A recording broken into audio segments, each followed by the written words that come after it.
It takes money to make money. That is the most common piece of financial advice in the world. It is also the reason many people never attempt to build wealth, assuming they are locked out of the game before they even begin. Most of us are taught a very specific equation for wealth. You trade your physical time for a wage. You work an hour, you get paid for an hour. But this vertical bar chart shows the fatal mathematical flaw in that logic. This represents a standard 24-hour day. No matter how hard you work, your time is finite.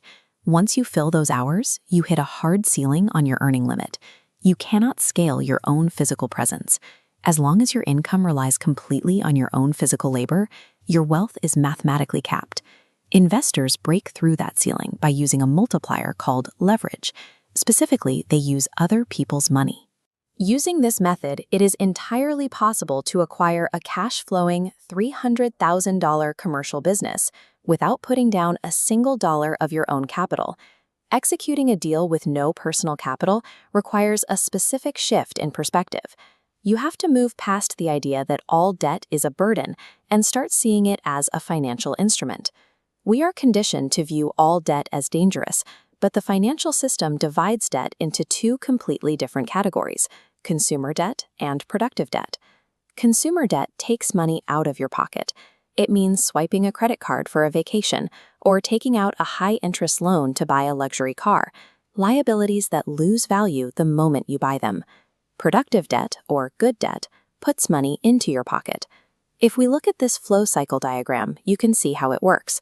You borrow money to buy an income-generating asset, like a commercial building. The building generates a return. A portion of that return loops back to pay off the initial loan, and the excess cash flows directly into your personal profit bucket. The wealthy take on good debt because it allows them to control massive cash-flowing assets while only covering a fraction of the total cost up front. Let's apply this to a real-world scenario. Take a look at this proportional block chart.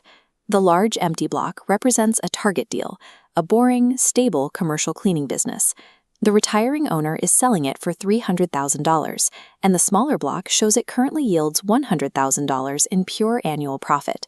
You do not have $300,000, so for step one, you go to a commercial bank. Because the business has a proven track record of cash flow and hard assets, the bank agrees to lend you 60% of the purchase price, or $180,000. For step two, you negotiate directly with the retiring owner. You ask for seller financing. You agree to pay him $30,000. That is the leverage of other people's money in action. Here is the reality check. Capital is never handed out simply because you ask nicely. There is always a hidden cost. When you bring $0 to a deal, the true currency you must provide is competence and deal flow. You have to do the heavy lifting. That means analyzing 100 bad businesses just to find one good one. It means negotiating with commercial lenders, structuring terms with sellers, and managing the physical operation once the papers are signed. Money is actually abundant in the market. What is exceptionally rare are competent operators capable of structuring and de-risking these deals. A lack of capital is no longer a valid excuse for stagnation. It is a mathematical certainty that you cannot incrementally save your way to millions on an hourly wage.